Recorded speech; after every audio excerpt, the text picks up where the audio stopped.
What will it be like on Mars, Daddy? Kelly's father walked to her bedside after turning on the nightlight. He sat down at the end of the bed.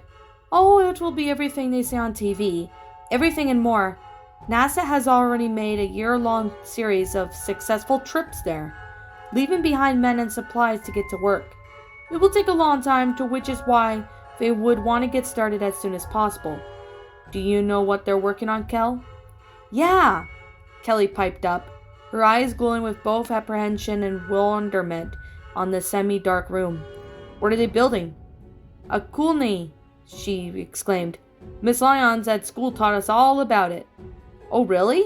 Her father leaned back, unplugged. Yeah, Daddy. A colony is where a lot of people go to live somewhere else. She also told us that Mars is the fourth planet from the sun, and it's red and it's really cool. By the time the first people get there, the builders would have made it so we can live there. She then drew a deep breath. Wow, that's very good, he responded, raising an eyebrow.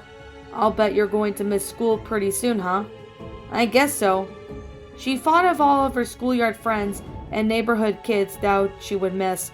It would likely that she would never see them again. She spoke up quietly. Why can't the other kids come with us, Daddy? Her father didn't answer. Why are we the only ones who can go? She persisted. We weren't the only ones who will be going, you know, he answered self-consciously. He would need to choose his words with care.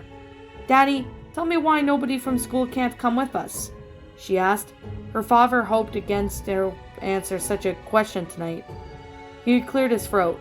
Kelly, the folks in Eugene's Justice Board said it would be necessary for people for the future of mankind. I don't think they would want them to go. Instead, think of it as our privilege to go. You should consider that a best blessing. He smiled warmly, patting a heavy hand on her forehead. What about Mommy?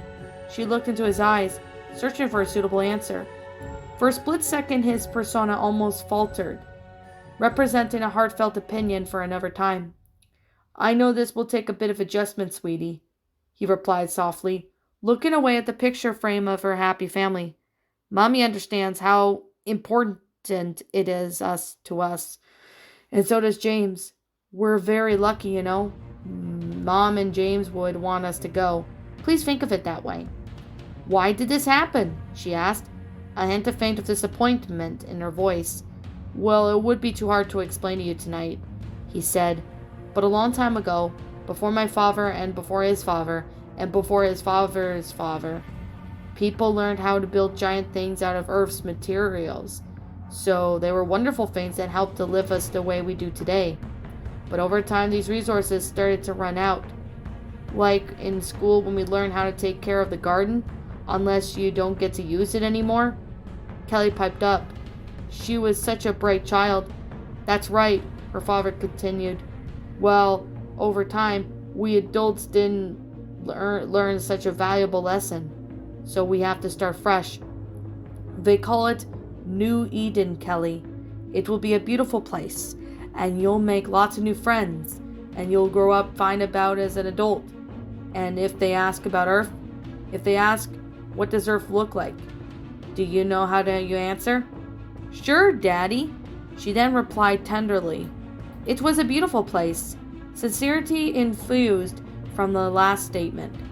It sure was, Kelly, her father replied, betraying a shaky voice that Kelly may or may have not noticed. Please get some sleep for tomorrow. It'll be a busy day. Good night, Daddy. Good night, honey.